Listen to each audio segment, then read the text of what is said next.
ఈరోజే ఆషాఢ శనివారం, పైగా నవమి తిథి. ఎంతో విశేషమైన ఈ రోజు వెంకటేశ్వరుడికి సంబంధించిన ఈ కథలను వింటే చాలు, రుణబాధలు తొలగి మీ ఇంట్లో ధనవర్షం కురుస్తుంది. మరి ఆ కథ ఏంటో ఇప్పుడు ఈ వీడియోలో తెలుసుకుందాం. అదే శ్రీ వెంకటేశ్వర అవతార ఘట్టం కథ. సౌనకాది ముళ్లతో సూత మహర్షి చెప్పిన శ్రీ వెంకటేశ అవతార కథ. కలియుగం మొదలైనది. కలిదోష నివారణ కోసం మహర్షులందరూ నైమిసారణ్యంలో ఒక సత్రయాగం సంకల్పించారు. అయితే ఆ యజ్ఞ ఫలాన్ని ఎవరికి దారపోస్తే ప్రయోజనం కలుగుతుందని చర్చించారు. వారిలో భృగు మహర్షి యజ్ఞ ఫలానికి త్రిమూర్తులైన బ్రహ్మ విష్ణు శంకరులలో ఎవరు తగినవారో నేను పరీక్షించి వస్తా అన్నాడు. ఆయన మహా తపస్సాలి. ముళ్లంతా ఆమోదించారు. ఆయన ముందుగా వెళ్లి సత్యలోకం చేరుకున్నాడు. బ్రహ్మ అతడి రాకను గమనించక సరస్వతి వీణానాదంలో మునిగిపోయి ఉన్నాడు. దానితో భృగుకు కోపం వచ్చి, మహా తపస్సాలినైనా నన్ను అతిథిగా మన్నించలేకపోయావు. సృష్టికర్తనని అహంకరిస్తున్న నీకు భూలోకంలో ఎక్కడా పూజా పురస్కారాలు లేకుండా పోవుగా కాని శపించాడు. తరువాత కైలాసానికి వెళ్లాడు. అక్కడ పరమేశ్వరుడు పార్వతితో ఆనందనాట్యం చేస్తూ భృగురాకను గమనించలేదు. దానితో భృగు మహర్షి కోపంతో, శంకరా, నీవు నాట్య విలాసాలలో మునిగి మహా తపస్సాలిని అతిథిని అయినా నన్ను నిర్లక్ష్యం చేశావు. కనుక భూలోకంలో నీకు లింగ రూపంలోనే కాని నిజ రూపంలో ఆరాధన జరగకుండునుగాక అని శపించాడు. ఆ తరువాత వైకుంఠం చేరుకున్నాడు. మాధవుడు పాన్పు మీద పరుండి తనకు పాదసేవ చేస్తున్న లక్ష్మీదేవితో సరస సల్లాపాలు ఆడుతున్నాడు. అతను మునిరాకను గమనించలేదు. అప్పుడు భృగువు వెళ్లి ఇలా పలికాడు, అతిథిగా వచ్చిన నన్ను అవమానిస్తావా అంటూ విష్ణుమూర్తి గుండెల మీద తన్నాడు భృగువు. అంతే, ఒక్కసారిగా లోకాలన్నీ కంపించాయి. అయినా శ్రీ మహావిష్ణువు రవ్వంత కూడా ఆగ్రహించక పరమ శాంత స్వభావంతో లేచి మునికి నమస్కారం చేసి, మునీంద్ర, మీ రాక చేత వైకుంఠం పావనమైనది. మీ రాకను గమనించని నా అవినయాన్ని మన్నించండి అంటూ భృగు మహర్షి పాదాలొత్తాడు. భృగు మహర్షికి గర్వభంగం జరిగింది. విష్ణుమూర్తికి నమస్కారం చేసి, ఓ దేవదేవా, మీ వంటి సత్వగుణ సంపన్నులు 14 లోకాలలోనూ లేరు. నా అహంకారాన్ని మన్నించండి. మీరే లోక సంరక్షణకు తగినవారు. కాబట్టి భూలోకంలో కలి ప్రభావాన్ని నశింపచేసి ధర్మ సంరక్షణ చేసి ప్రజల కష్టాలను తీర్చడానికి తప్పకుండా అవతరించండి అని ప్రార్థించి తిరిగి భూలోకానికి వచ్చి ముళ్లతో, త్రిమూర్తుల్లో పరమ శాంతమూర్తి అయిన శ్రీమన్నారాయణుడే యజ్ఞ ఫలానికి అర్హుడు అని తేల్చి చెప్పాడు భృగువు. మునులందరూ సత్రయాగం చేసి ఆ ఫలాన్ని యజ్ఞ పురుషుడైన మహావిష్ణువుకే దారపోశారు. అక్కడ వైకుంఠంలో లక్ష్మీదేవికి కోపం వచ్చింది.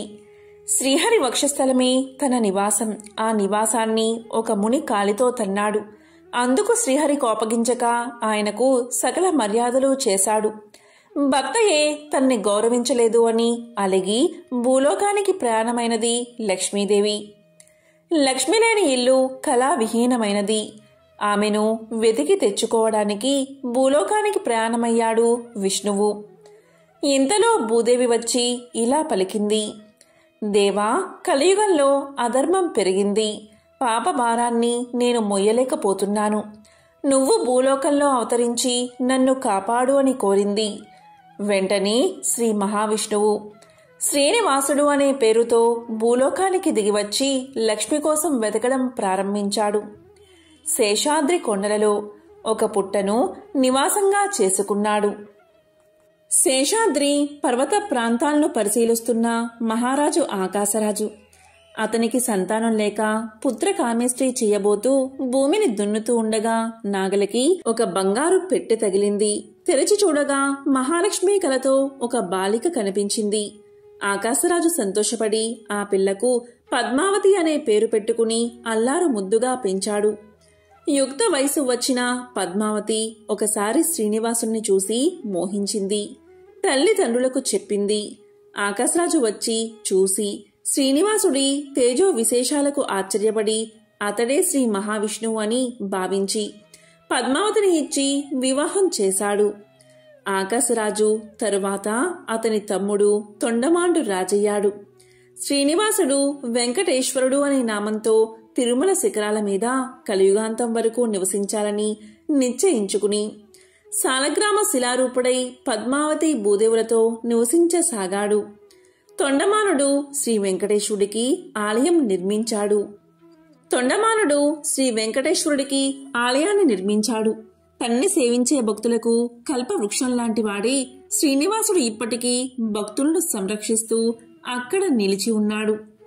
సౌనకాది మహాముళ్లంతా సూదుడు చెప్పింది విని వెంకటాచలంపై వెలిసాక శ్రీనివాసుని అనుగ్రహం పొందిన వారెవరైనా ఉంటే వారి కథను వినిపించు అని సూతుణ్ణి అడిగారు. అప్పుడు సూతుడు ఇలా చెప్పడం ప్రారంభించాడు. పూర్వకాలంలో బీబీ నాంచారమ్మ అనే ఆమె ఉండేది. ఆమె మాలిక్ కాఫీర్ అనే సేనాని కుమార్తె. ఆమె అసలు పేరు సురతాని. స్వతహాగా హిందువైన మాలిక్ కాఫీర్ అల్లావుద్దీన్ ఖిల్జాకి సేనానిగా మారి తాను కూడా ముస్లిం మతాన్ని స్వీకరించాడు. తన రాజ్యాన్ని విస్తరించే బాధ్యతను ఖిల్జీ మాలిక్ కాఫీర్ మీద ఉంచాడు. దాంతో మాలిక్ కాఫీర్ దక్షిణ భారతదేశం మీదకి విరుచుకుపడ్డాడు. తమ దండయాత్రలో భాగంగా మాలిక్ శ్రీరంగాన్ని చేరుకున్నాడు. అతను శ్రీరంగం చేరుకునేసరికి రంగనాథుని ఆలయం భక్తులు సమర్పించిన కానుకలతో దగదగలాడిపోతుంది. పంచలోహాలతో రూపొందించిన స్వామి యొక్క ఉత్సవమూర్తిని చూసిన కాఫీర్ కళ్ళు చెదిరిపోయాయి. అలాంటి విగ్రహాలను కరిగిస్తే ఎంత ధనం సమకూరుతుందో కదా అనుకున్నాడు లోపల. అలా తన దండయాత్రలో దోచుకున్న వందలాది విగ్రహాలలోకి రంగనాథుడి ఉత్సవ విగ్రహాన్ని కూడా చేర్చుకుని ఢిల్లీకి బయలుదేరాడు కాఫీర్. ఢిల్లీకి చేరుకున్న తర్వాత తాను దోచుకున్న సొత్తుని తన కుటుంబం ముందర గొప్పగా ప్రదర్శించాడు మాలిక్ కాఫీర్. వాటినిటి మధ్య శోభాయమానంగా వెలిగిపోతున్న రంగనాథుడి విగ్రహాన్ని చూసిన అతని కూతురు తనకు ఆ విగ్రహాన్ని ఇవ్వమని తండ్రిని అడిగింది. ఆ విగ్రహం ఆమె చేతికి అందిందే తడువుగా దాన్ని తన తోడుగా భావించసాగింది. విగ్రహానికి అభిషేకం చేయడం, పట్టు వస్త్రాలతో అలంకరించడం, ఊయల ఊపడం అలా తనకు తెలియకుండానే ఒక ఉత్సవమూర్తికి చేసే కైంకర్యాలటిని ఆ విగ్రహానికి అందించసాగింది. ఆ విగ్రహంతో ఒక్కో రోజు గడుస్తున్న కొద్దీ దానిమీదే సురతాని మనసు లగ్నం కాసాగింది. మరోపక్క రంగనాథుడి ఉత్సవమూర్తిలేని శ్రీరంగం వెలవెలబోయింది. దండయాత్రలో చనిపోయిన కుటుంబాలు ఎంతగా బాధపడ్డాయో రంగనాథుడి విగ్రహం కోల్పోయిన భక్తులు అంతే బాధలో మునిగిపోయారు. చివరికి భక్తులందరూ ధైర్యం తెచ్చుకుని ఆ మాలిక్ కాఫీర్ని వేడుకునేందుకు ఢిల్లీ ప్రయాణమయ్యారు. సాక్షాత్తు ఆ రామానుజాచార్యులే వారికి ప్రాతినిధ్యం వహించారని చెబుతారు.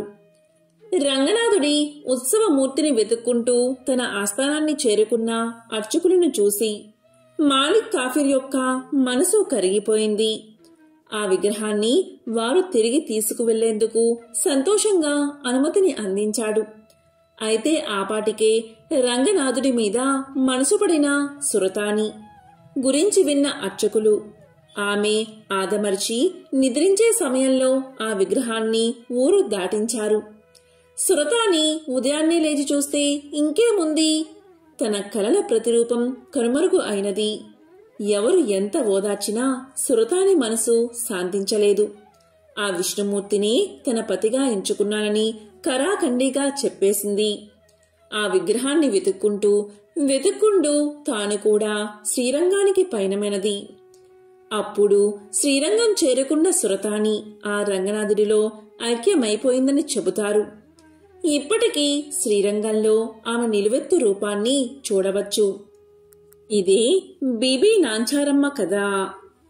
స్వామికి సంబంధించిన ఒక విశేషమైన దివ్య చరితాన్ని ఇప్పుడు తెలుసుకుందాం. పూర్వం ఒకసారి సనక సనందనాది మహర్షులందరూ వైకుంఠంలోని శ్రీమన్నారాయణుని దర్శనం చేసుకున్నారు. ఆయన్ని అనేక విధాలుగా స్తుతించిన తరువాత తాము వచ్చిన పనిని తెలియచేశారు. వారు ఈ విధంగా పలికారు: కలియుగంలో ధర్మం ఒంటి పాదంలో నడుస్తుంది. ప్రజలు ఆహార విహారాలకే ప్రాధాన్యత ఇస్తూ ఆచారహీనులుగా జీవిస్తూ కామక్రోధాలకు వసులై కలి ప్రభావంతో అధర్మబద్ధమైన జీవితాన్ని గడుపుతున్నారు. అందువల్ల ప్రజల్ని చక్కదిద్ది ధర్మాన్ని ఉద్ధరించే ఉపాయం సెలవు ఇవ్వమని మహర్షులు శ్రీ మహావిష్ణువును అర్థించారు. అప్పుడు శ్రీ మహావిష్ణువు ఈ విధంగా చెప్పడం ఆరంభించాడు. అధర్మం ప్రబలినప్పుడు స్వయంగా యుగయుగమునందున అవసరాలకు అనుగుణంగా వివిధ అవతారాలు ధరించాను. కానీ కలియుగం పాప భూయిష్టమై అధర్మం ప్రబలనిది. కలియుగంలో మొదటిగా తిరుమల వైకుంఠంలో ప్రత్యక్షంగా, తరువాత లక్ష్మీ క్రీడా స్థానమై మానవుల యొక్క ఘోర సంసార బాధలను సాగరమున నౌకవలే దరిచేచున్నది అయిన దక్షిణ గంగగా పేరుగాంచిన గౌతమి గోదావరి తీరమున ఒక పురమనడి అంటే వాడపల్లి పురమందు అవతరించి భక్తులను ఉద్ధరిస్తాను అని పలికాడు మహావిష్ణువు. ఈ విధంగా ఆయన ఇచ్చిన మాట ప్రకారం కలియుగ ప్రారంభమున తిరుమలలో శ్రీవారు అవతరించడం జరిగింది. తరువాత మహర్షులందరూ గోదావరి పుట్టిన ప్రాంతమైన నాసికా త్రయంబకం వద్ద తపస్సు చేసుకుంటూ ఉన్నారు. అప్పుడు శ్రీ స్వామివారు వారిని అనుగ్రహించి ఎర్ర చందనము అనే కొయ్యలో లక్ష్మీ సహితంగా అవతరించడం జరిగింది. ఇక మహర్షులందరూ శ్రీవారిని అర్చించుకుంటూ ఉండగా శ్రీ స్వామివారి ఆజ్ఞ మేరకు ఒక చందన వృక్ష పేటికలో ఉంచి వాడపల్లి క్షేత్రం చేరుకుని భక్తులను అనుగ్రహిస్తాను అని స్వామి తెలియచేశాడు. కొంతకాలానికి నౌకాపురి ప్రజలకు అంటే వాడపల్లి ప్రజలకు గౌతమి ప్రవాహంలో కొట్టుకు వస్తున్న చందన వృక్షం కనిపించింది. తీరానికి తీసుకువద్దామని వెళ్లినంతలో అదృశ్యమైపోవడం ప్రారంభించింది. ఈ విషయమై గ్రామస్తులందరూ పండితులతో చర్చించిన శ్రీవారి యొక్క లీలలు వారెవరూ కనుగొనలేకపోయారు. తిరిగి శ్రీవారే భక్తుడైన వృద్ధ బ్రాహ్మణుడుకు కల్లో కనిపించి, కలి కల్మషం వల్ల మీరు నన్ను కనుగొనలేకపోతున్నారు కనుక పురజనులందరూ వేకువని గౌతమి స్నానంతో పవిత్రులై మంగళ వాయిద్యాలతో నౌకలో నదీ గర్భంలోకి వెళితే కృష్ణగరుడ వాలిన చోట నేనున్న చందన పేటిక దొరుకుతుందని చెబుతారు. దాంతో పురజనులు శ్రీ స్వామివారి ఆదేశాన్ని పాటించి నౌకలో నది గర్భంలోకి వెళ్లగా చందన పేటిక లభించింది. దాన్ని తీరానికి తీసుకువచ్చి నిపుణుడైన శిల్పితో తెరిపించగా అందులో శంఖచక్ర గదాధారుడే లక్ష్మీ సహితుడైన దివ్య మంగళ విగ్రహం కనిపించింది. అంతలోనే అక్కడికి దేవర్షి నారదుడు విచ్చేశాడు. గతంలో మహర్షులు వైకుంఠానికి వెళ్లి ప్రజలకు ధర్మాన్ని ఉద్ధరించడానికి ఉపాయం చూడవలసిందిగా విష్ణువును ప్రార్థించడం, విష్ణువు నౌకాపురిలో అర్చావతారంగా వెలుస్తానని చెప్పడం మొదలైన విషయాలు నారదుడు పురజనులకు వివరించాడు. అందుకు నిదర్శనంగా శ్రీ స్వామివారు కటిహస్తానికి బదులుగా గదాధారుడై వెలుయుట జరిగినది. తరువాత సప్త ప్రాకారాలతో దేవాలయాన్ని కట్టింప చేశారు. వేమంటే పాపాలను, కట అంటే పోగొట్టేవాడు కనుక స్వామికి వెంకటేశ్వరుడని నాలుడే స్వయంగా నామకరణం చేసి ప్రతిష్ఠింప చేశాడు. వాడపల్లి శ్రీ వెంకటేశ్వర స్వామి నిలువెత్తు రూపం చూడగానే మనస్సును ఆకట్టుకుని తిరుమలేశుని దర్శించిన అనుభూతి మనకు కలుగుతుంది. భారతదేశంలో అశేష భక్తజనం దర్శించే ఆరాధ్య దేవాలయాల్లో వాడపల్లి ఒకటి. వాడపల్లి తీర్థమనగా వాడవాడలా ఉత్సవమే, ఆ బాల గోపాలానికి ఆనందమే. ప్రతి ఏటా చైత్రశుద్ధ ఏకాదశి నాడు శ్రీ స్వామివారి తీర్థం కళ్యాణోత్సవం వైభవంగా జరుగుతాయి. తిరుపతి మహాక్షేత్రానికి సమీపంలో ఒక పల్లెలో భీముడు అని ఒక కుమ్మరివాడు ఉండేవాడు. అతను పేదవాడు. కుండలను తయారు చేసి వాటిని అమ్ముకుని జీవనం సాగించేవాడు. అతనికి శ్రీనివాసుడిపై భక్తి ఎక్కువ. చిరకాలం దేవుణ్ణి పూజించాలి అని ఉన్నా కుటుంబ పరిస్థితిని బట్టి అతనికి అలాంటి అవకాశం ఉండేది కాదు. అందువల్ల తాను కుండలను తయారు చేసే ప్రదేశంలో శ్రీ వెంకటేశ్వర స్వామివారి ప్రతిమను ఉంచుకున్నాడు. సారెపై కుండలను తయారు చేసేటప్పుడు తన చేతికి అంటిన మట్టిని పుష్పంగా చేసి భక్తితో స్వామివారి ప్రతిమ వద్ద ఉంచుతూ ఉండేవాడు. అది అతని నిత్య కృత్యంగా మారింది. ఆ ప్రాంతాన్ని పరిపాలిస్తున్న రాజు తొండమాండు కూడా శ్రీ వెంకటేశ్వర స్వామివారి యందు భక్తి కలిగి ఉండేవాడు. తొండమానుడు ప్రతిరోజు వెంకటాచలానికి పోయి స్వామివారిని బంగారు పూలతో అర్చించేవాడు. కొంతకాలానికి అతడిలో అహంకారం పెరిగింది. అతను పూజ చేయడానికి ఉద్యుక్తుడు అవుతూ ఉండగా తాను నిన్న పూజించిన బంగారు పూల స్థానంలో మట్టిపూలు స్వామివారి దగ్గర కనిపించాయి. కారణం అతనికి అర్థం కాలేదు. అర్చకులు తానుంచిన బంగారు పూలను అపహరించి మట్టిపూలు ఉంచుతున్నారని అనుమానించాడు. తన భటులను కాపలాగా ఉంచాడు. రాజు ఎన్ని విధాలుగా ప్రయత్నం చేసినా బంగారు పూల స్థానంలో మట్టి పువ్వులే స్వామివారి దగ్గర ఉండేవి. దీంతో మహారాజుకు మానసిక వ్యధ పెరిగింది. చింతాపీడితుడైన అతనికి శ్రీ వెంకటేశ్వర స్వామి కల్లో కనిపించి ఇలా తెలియచేశాడు. రాజా, సమీప గ్రామంలో భీముడు అనే కుమ్మరి ఉన్నాడు. అతడు కుండలు చేస్తూ నా స్మరణాన్ని ధ్యానాన్ని విడువక పనులు చేసుకుంటూ ఉంటాడు.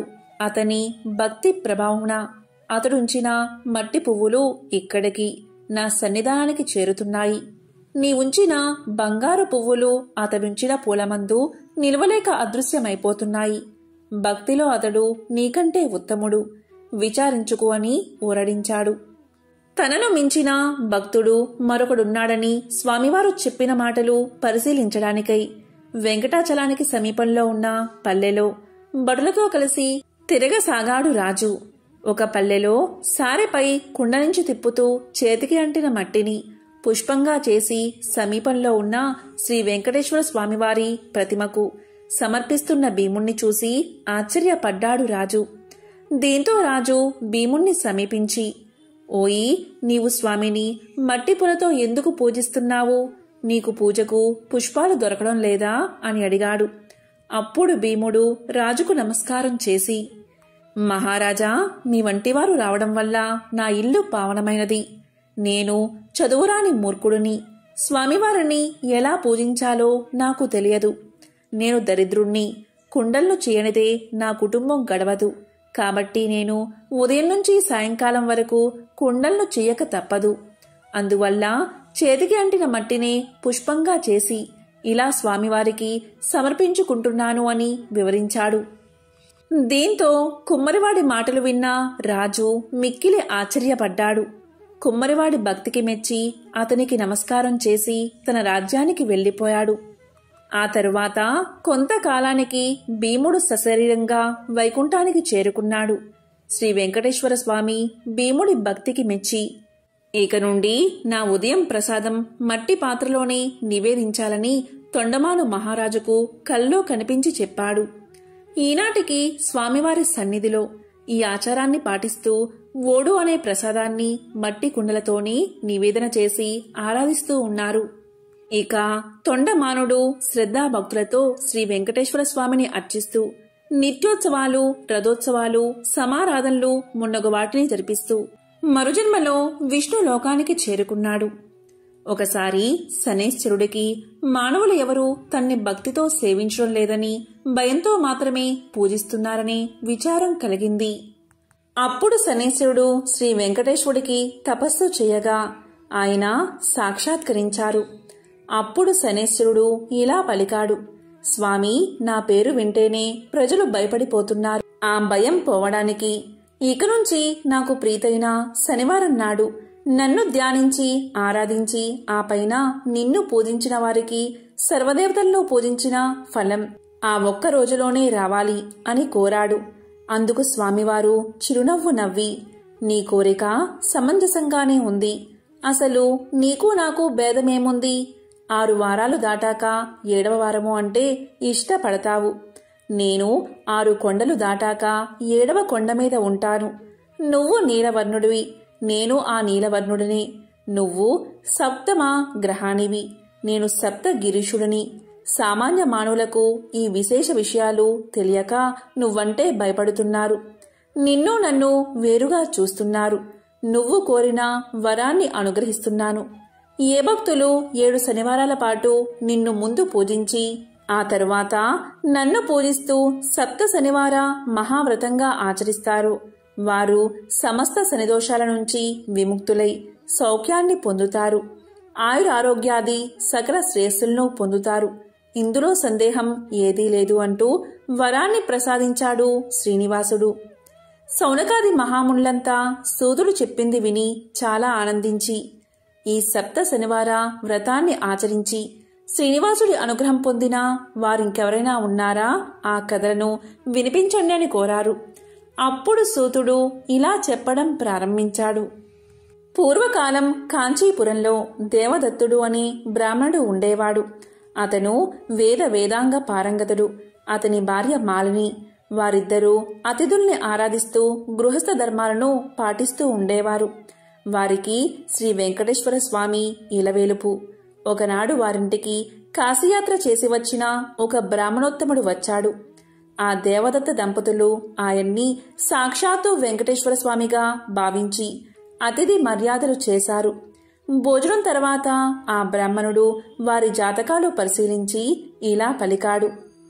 జాతకం ప్రకారంగా దేవదత్తుడికి శనిదోషం వల్ల అపమృత్యువు కలిగే సూచనలు కనబడుతున్నాయి. ఆ అపమృత్యు దోష పరిహారం కోసం సప్త శనివార వ్రతం చేసి అటు శనేశ్వరుణ్ణి ఇటు శ్రీ వెంకటేశ్వర స్వామిని భక్తిగా ఆరాధించవలసిందని చెప్పాడు బ్రాహ్మణుడు. ఇంకా ఇలా పలికాడు.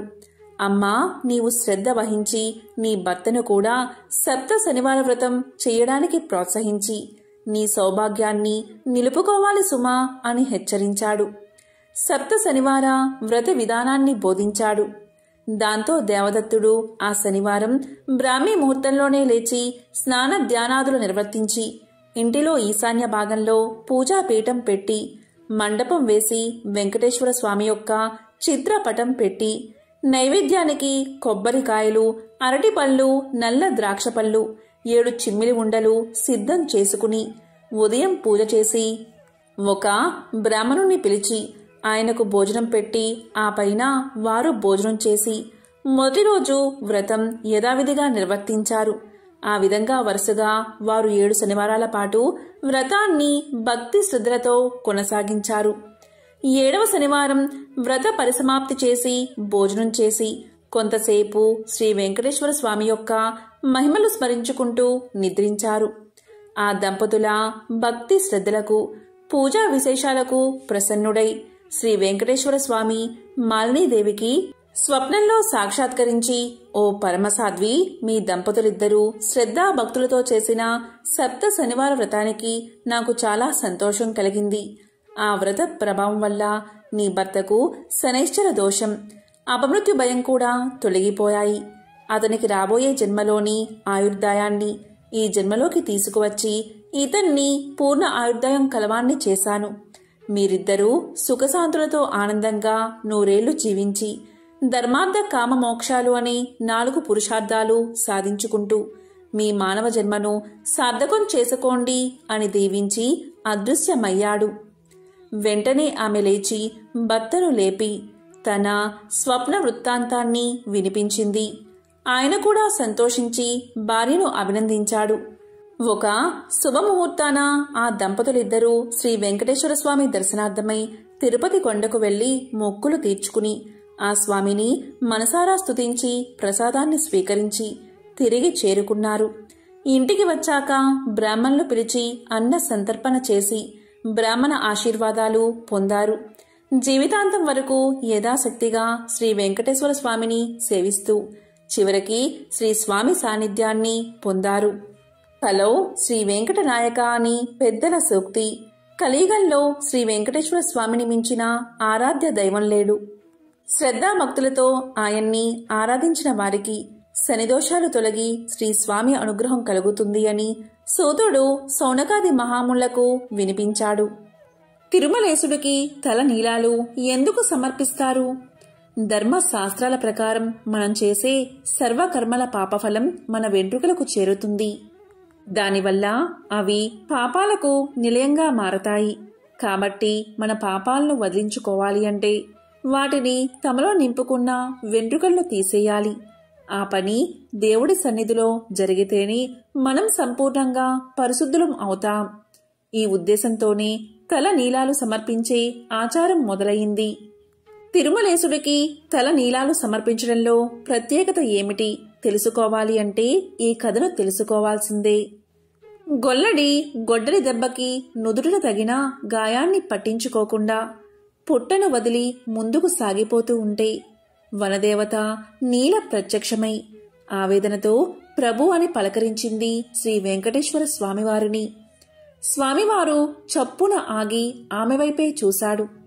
ప్రభు, దేవాది దేవులైన తమకా ఈ అవస్థ, సర్వ జగద్రక్షకులైన తమకా ఈ దుస్థితి అంటూ నీల కన్నీరు కారుస్తూ స్వామివారిని పక్కనే ఉన్న శిలపై ఆసీనులు చేసి శ్రీనివాసుడి తలపై తగిలిన గాయాన్ని తన పమిట చెంగుతో తుడుస్తూ, మీకింత హాని తలపెట్టిన ఆ యాదవుడికి ప్రథమ దర్శన భాగ్యం వరాన్ని వంశపారపర్యంగా అనుగ్రహించిన ఔదార్యమూర్తులు మీరు. ఈ పరిస్థితుల్లో ఎక్కడికి వెళ్తారు ప్రభు అడిగింది బాధగా. దాంతో స్వామివారు మందహాసం చేశారు. నీల తానే వనదేవత కనుక స్వామివారి గాయానికి పసరు మందు పూసి ఆకువేసి కట్టబోతూ స్వామివారి నుదుటివైపు పరిశీలనగా చూసింది. స్వామివారి శిరస్సు పైభాగం తగిలిన చోట శిరోజాలు రాలిపోయాయి. అప్పుడు నీల బాధతో నొచ్చుకుంటూ ఏమాత్రం సంకోచించకుండా తన నల్లటి శిరోజాలను తీసి స్వామివారి శిరస్సుపైన అతికించి అప్పుడు తన పమిట కొంగు స్వామివారి గాయానికి కట్టు కట్టింది. అప్పుడు స్వామివారు ఇలా పలికారు, నీలా, స్త్రీలకి శిరోజాలే అలంకారం. నీ అలంకార శోభని నా కోసం త్యాగం చేశావా అని అడిగారు స్వామివారు. అప్పుడు నీల ఇలా సమాధానం చెప్పింది. ఒక చిరునవ్వు నవ్వి, నన్ను సృష్టించింది మీరే, నా సర్వస్వం మీరే. పున్నమి చంద్రుడి వంటి మీ అందమైన ముఖంపైన వెలితి కనిపిస్తే సహించగలనా ప్రభు? మీ సేవ కంటే అందం, అలంకారం ఎక్కువనా అంది నీల. ఆమె భక్తికి, ఔదార్యానికి స్వామివారు మెచ్చుకుని ఇలా పలికారు, నీలా, నీకొక వరాన్ని అనుగ్రహిస్తున్నాను.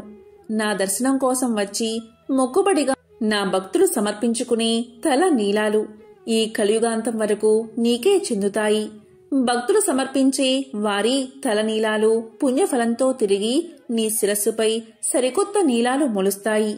నీ ఔదార్యానికి, సేవానిరతికి గుర్తుగా నీలాద్రి అన్న పేరుతో ఈ తిరుమల ప్రసిద్ధమవుతుంది అని అనుగ్రహించాడు శ్రీవారు. అప్పుడు నీల చేతులు జోడించి భక్తితో ధన్యురాల్ని ప్రభు అని పలికింది. ఈ కారణం చేతనే తిరుమలేశుడికి తల నీలాలు సమర్పిస్తారు. పూర్వకాలంలో కౌమార దేశంలో మిత్రుడు అనే చాకలి ఉండేవాడు. అతడు తన కులవృత్తిని నిర్వర్తిస్తూ వీలున్నంతలో దాన ధర్మాలు చేస్తూ ధర్మపరంగా జీవనం సాగిస్తూ ఉండేవాడు. కాని అతడి దిగులంతా అతనికి ఉన్న అవిటితనమే. కాలు ఔటిది కావడం చేత ఉతికిన బట్టలను మూటలు కట్టి ఇంటింటికి తిరిగి ఇవ్వడం చాలా కష్టంగా ఉండేది. దానికి తోడు గంపెడు సంసారం. కష్టపడకపోతే పూట గడవదు. ఎల్లప్పుడూ ఆ శ్రీనివాసుణ్ణి ప్రార్థిస్తూ ఉండేవాడు. ఏదో ఒక రోజున ఆ స్వామి తన్ను కరుణిస్తాడన్న నమ్మకంతో జీవనం సాగిస్తూ ఉండేవాడు. భక్తజన సులభుడైన శ్రీమన్నారాయణుడు ఇదంతా గమనిస్తూనే ఉన్నాడు. ఎవరికైనా వారి పూర్వజన్మ కర్మ నివృత్తి అయ్యే సమయానికి శ్రీనివాసుడే ఏదో రూపంలో వచ్చి తన భక్తులను తప్పక ఆదుకుంటాడు. ఒకరోజు సాయంకాలం నాడు రోజులాగే మిత్రుడు చాకిరేవి నుంచి బట్టలు మూట పట్టణానికి రొప్పుతూ తిరిగి వస్తున్నాడు. ఇంతలో మార్గమధ్యలో వాడికి ఒక ముసలి బ్రాహ్మణుడు తారసిల్లాడు. సహజంగా భక్తి శ్రద్ధలు కలవాడు అవడం చేత మిత్రుడు భుజం మీద మూటను కింద పెట్టి ఆ బ్రాహ్మణుడికి నమస్కారం చేశాడు. అంతటా ఆ విప్రోత్తముడు ఇలా పలికాడు, నాయనా, ఈ అవటికాలితో ఎంతో బాధపడుతున్నావు. నీ బాధ చూడ్డానికే నాకు కష్టంగా ఉంది. నువ్వెంత కష్టపడుతున్నావో కదా అని అన్నాడు. అప్పుడు మిత్రుడు ఇలా పలికాడు, స్వామి, మీరెవరో మహానుభావుల్లాగా ఉన్నారు. గంపెడు సంసార భారం చేత నాకీ పని తప్పడం లేదు. ఈ అవటితనం పోయే మార్గం ఏదైనా ఉంటే సెలవు ఇవ్వండి అని విన్నవించుకున్నాడు. అప్పుడు ఆ ముసలి బ్రాహ్మణుడు, నాయనా, తప్పక చెబుతాను. సావధానంగా విను. నీ అవటితనం పోవడమే కాదు, నీకు అష్టైశ్వర్యాలు కలిగే వ్రతం ఒకటి చెబుతాను. ఈ వ్రతాన్ని ఆచరించిన మరుక్షణమే నీకు 1000 వరహాలు లభిస్తాయి. అయితే ఒక షరతు, అందులో సగం నాకు సమర్పించాలి. రేపు మళ్ళీ ఇదే సమయానికి ఇక్కడికి వస్తాను అని చెప్పాడు. అప్పుడు మిత్రుడు ఇలా పలికాడు, స్వామి, ఇంతకు మించిన మహాభాగ్యం నాకు ఏముంటుంది? ఆ వ్రతమేదో ఈరోజే ఆచరిస్తాను, సెలవు ఇవ్వండి అని ప్రార్థించగా ఆ బ్రాహ్మణుడు శ్రీ వెంకటేశ్వర వ్రతకల్పాన్ని వివరంగా చెప్పాడు. దీంతో మిత్రుడు రెట్టించిన ఉత్సాహంతో ఇంటికి వచ్చి ఈ విషయమంతా భార్యకు చెప్పి ఇరుగు పొరుగుల వారిని ఆహ్వానించి శ్రీ వెంకటేశ్వర వ్రతాన్ని ఆచరించి తీర్థప్రసాదాలు తాను స్వీకరించి వచ్చిన వారందరికీ పంచాడు. ఇంతలో ఇంటి బయట ఏదో కోలాహలం వినబడింది. మిత్రుడి కుమారుడు బయట నుంచి ఇంట్లోకి పరుగు పరుగున వచ్చి, అయ్యా, రాజభటులు నీకోసం వచ్చారు, రాజుగారు నీకు కట్న కానుకలు పంపించారట అని పలికాడు. ఇంతలో రాజభటులు వచ్చి మిత్రుణ్ణి రాజుగారి ఆస్థానంలో చాకలిగా నియమించారని 1000 వరహాలు బహుమానంగా పంపారని చెప్పి మిత్రుడి చేతిలో 1000 వరహాల మూట పెట్టారు. 1 వారం లోపల వచ్చి రాజుగారి కొలువులో చేరవలసిందని చెప్పారు. దీంతో మిత్రుడి ఆనందానికి అవధుల్లేవు.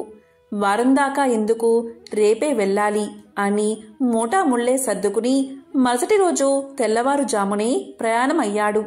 ఈ ఆనందంలో ఆ ముసలి బ్రాహ్మణుడి సంగతే మర్చిపోయాడు. దారి మధ్యలో గుర్తుకు రాగా 1 నెల తర్వాత కలవవచ్చులే అనుకున్నాడు. వెళ్ళి రాజు ఆస్థానంలో చేరాడు. రోజులు నెలలు గడుస్తున్నాయి. ఆ బ్రాహ్మణుడికిచ్చిన మాట పూర్తిగా మర్చిపోయాడు. అంతే, బ్రాహ్మణ రూపంలో వచ్చిన ఆ స్వామివారికి కోపం వచ్చేసింది. మానవ నైజం అంతే అని అనుకున్నారు స్వామివారు. తన మహత్యం చూపాలని నిర్ణయించుకున్నారు. అంతే, ఆ మర్నాడే రాజు ఆస్థానంలోని రాణిగారి నగలు మాయమయ్యాయి. ఆ అభాండం మిత్రుడి మీద పడింది. మిత్రుడికి కఠిన కారాగార శిక్ష పడింది. రాజభటులు మిత్రుణ్ణి పలు విధాలా శిక్షించారు. ఎందుకిలా జరిగింది, ఎందుకీ అభాండం తన మీద పడింది అని తెలుస్తున్న మిత్రుడికి ఆ రాత్రి స్వామివారు కల్లో కనబడి వృద్ధ బ్రాహ్మడి రూపంలో వచ్చింది తానే అని, తనకిచ్చిన మాట నిలబెట్టుకోకపోవడం చేతని ఇలా జరిగిందని చెప్పారు. అప్పుడు మిత్రుడు, స్వామి, నేను మిక్కిలి పాపాత్ముణ్ణి, ఎంతటి అపరాధం చేశాను, దయచేసి నన్ను కరుణించండి. ఇక మీదట తప్పక ప్రతీ నెల మీ వ్రతాన్ని ఆచరిస్తాను. నా సంపాదనలో సగభాగం ప్రతీ నెల జీవితాంతం తమకే సమర్పిస్తాను అని చెంపలు వేసుకుని స్వామివారిని పరిపరి విధాలా వేడుకున్నాడు. భక్తజన సులభుడైన స్వామివారు అందుకు సంతోషించి మిత్రుణ్ణి అనుగ్రహించారు. శ్రీవారి అనుగ్రహం చేత రాణి నగలు వేరే ప్రదేశంలో మరుదినమే దొరికాయి. మిత్రుడు దొంగలించలేదని రాజు గ్రహించడం జరిగింది. మిత్రుణ్ణి కారాగారం నుంచి వదిలేశారు. అప్పటినుంచి మిత్రుడు స్వామివారికిచ్చిన మాట ప్రకారం ప్రతీ నెల శ్రీ వెంకటేశ్వర వ్రతాన్ని ఆచరిస్తూ తన సంపాదనలో సగభాగం స్వామివారికే సమర్పిస్తూ కలకాలం సుఖంగా జీవించి చివరన ముక్తిని పొందాడు అని అత్రి మహర్షుల వారు తెలియచేశారు. ఎంతో పవిత్రమైన విశేషమైన శ్రీ వెంకటేశ్వర స్వామికి సంబంధించిన ఈ కథలను విన్నా, చదివినా, చెప్పినా, వినిపించినా జన్మల దోషాలు తొలగి 1,000,000 జన్మల పుణ్యం వస్తుంది. ఆ వెంకటేశ్వరుడి అనుగ్రహం తప్పకుండా మీకు కలుగుతుంది. ఓం నమో వెంకటేశాయ. ఓం నమో నారాయణాయ. ఓం శ్రీ మహాలక్ష్మియే నమః.